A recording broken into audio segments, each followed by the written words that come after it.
ये हमारा intelligent controller है, तो आज हम आपको इसका डेमो बताएंगे। तो सबसे पहले इसको इंस्टॉल करने के लिए सबसे पहले आपको काम करना होगा, यहाँ पे आपको एक सिम स्लॉट दिखाई देगा जहाँ पे आपको अपना सिम कार्ड इंसर्ट करना होगा।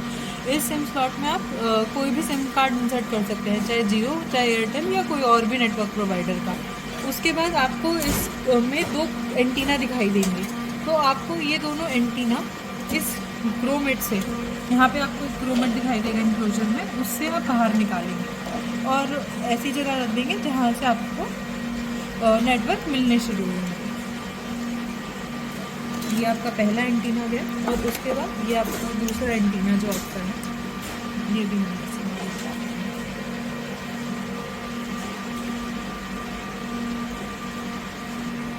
आप उसके बाद हम यहाँ पे नहीं इनपुट के इधर MCB से हम इनपुट के कनेक्शन देंगे सप्लाई के, और यहाँ पे हम अपने मोटर के कनेक्शन देंगे आउटपुट के लिए।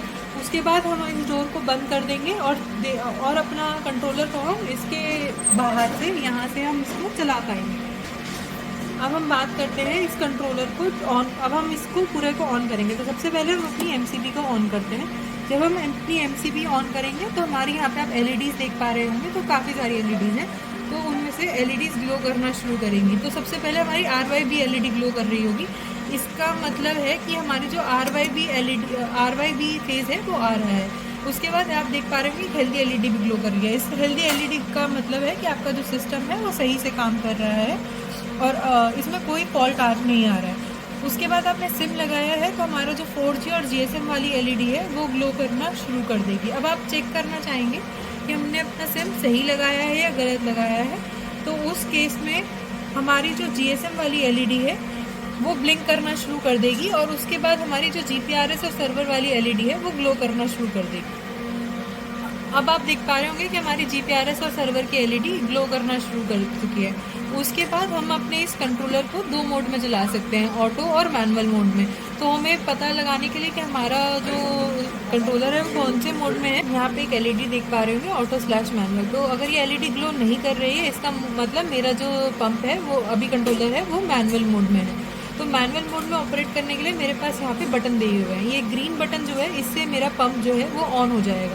तो जैसे ही मैं ये ग्रीन बटन प्रेस करूँगी, मेरा जो स्टार डेटा वाला टाइमर है वो टाइमर LED ग्लो करने लगेगी और मेरा पंप वहाँ पे जैसे ही टाइमर ख़त्म होगा मेरा वो पंप LED। और उसके बाद अगर हम इसको ऑफ़ करना है तो हम यहाँ पे एक ये रेड बटन दे रखा है, इसको जब हम प्रेस करेंगे तो हमारा पंप ऑफ हो जाएगा। और आप ये LCD पे भी देख पा रहे होंगे कि हमारा पंप ऑफ आ रहा था। उसके बाद एक चीज़ है, अगर आपको इस कंट्रोलर की पैरामीटर्स सेटिंग चेंज करनी है या चेक करनी है कि मेरा ये जो कंट्रोलर है ये कितनी सेटिंग्स पे है, तो यहाँ पे आपको 2 बटन दिख रहे होंगे, ऑटो और मैनुअल वाले बटन। तो जब आपको पैरामीटर की सेटिंग की डिटेल में जाना है, चेंज करने की डिटेल में, तो आपको ये दोनों बटन एक साथ 2 सेकंड के लिए प्रेस करने होंगे।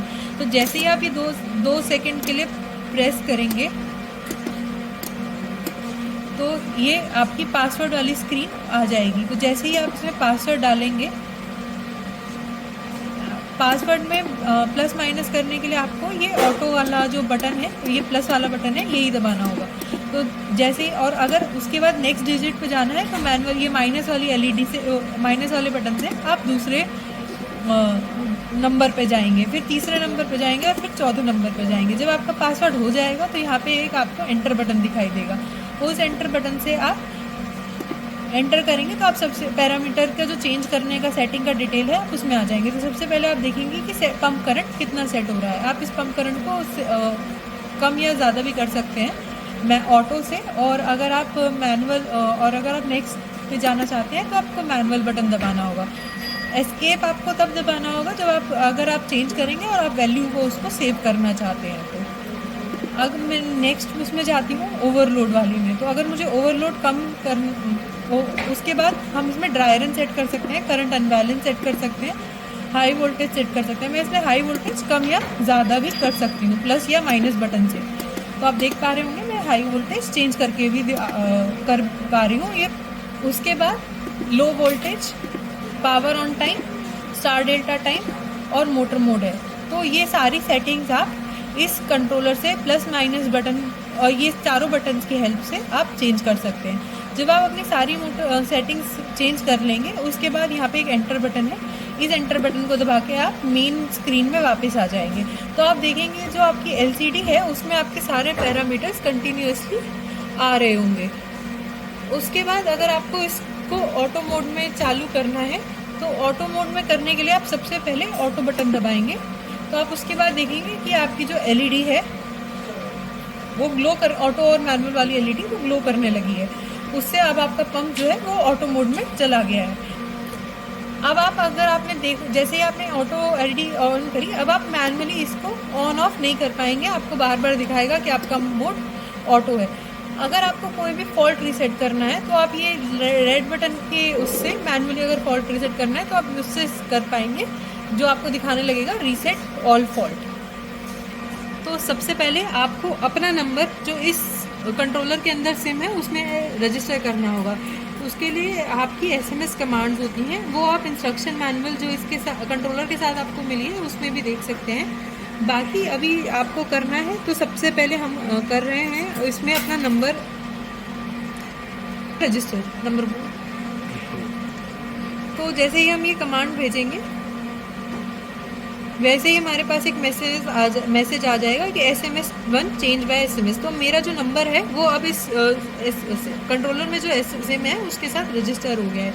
उसके बाद मैं चाहती हूँ कि मुझे सारे SMS रिसीव हों, तो मैं एक और कमांड है वो भेज देती हूँ।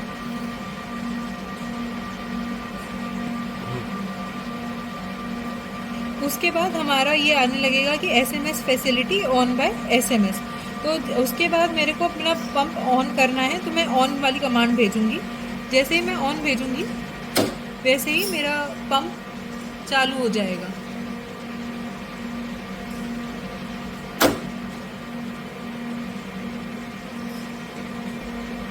और मेरे पास डिटेल भी आ जाएगी कि मेरा पंप ऑन हो गया है, SPP ओके है, मोड ऑटो है, वोल्टेज IR करंट और कितने बजे ऑन हुआ है, क्या है, टाइमर था, ऑन था, ऑफ था, वो सब डिटेल आ जाएगी। अब उसके बाद अगर मैं चाहती हूँ कि ये इसका मोड चेंज करना तो मैं इसका मोड भी चेंज कर सकती हूँ SMS के थ्रू। तो आप अगर देख पा रहे होंगे मैंने मैनुअल मोड डाला तो वहाँ पे ऑटो और मैनुअल वाली LED ग्लो करना बंद हो गई है और उसमें आ गया है मेरे पास SMS भी आ गया है manual mode set by SMS। उसके बाद अगर मुझे दोबारा इसको ऑटो मोड में सेट करना है तो मैं दोबारा ऑटो मोड में भेजूंगी। तो ऑटो LED ग्लो हो गई है और मेरे पास यह है auto mode set by SMS। उसके बाद मुझे अगर इस पंप को ऑफ करना है तो मैं ऑफ कमांड भेजूंगी। तो मेरा पंप ऑफ भी हो गया है। अब हम देखेंगे कि हमारा जो फॉल्ट आएगा तो हमारी LED कैसे ग्लो करना शुरू करेगी। तो जैसे ही हमारा फॉल्ट आया, हमारा जो करंट है वो कम हो गया, तो हमारी जो ड्राई रन वाली LED है वो ग्लो करना शुरू कर चुकी है। तो अगर मुझे इस फॉल्ट को मैन्युअली रीसेट करना है तो मैं यहाँ से ये बटन दबाऊंगी और एक मेरा सारा फॉल्ट रीसेट हो गया है और मेरी जो ये LED है वो भी ग्लो करना बंद कर चुकी है। ही मेरा ये फॉल्ट होगा रीसेट तो मेरा जो सिस्टम है वो सेंस करेगा कि करंट सही है और वो ऑटो मोड में फिर से आप उसको ऑन कर सकते हैं। तो अब मेरा पंप वापस से ऑन हो गया है।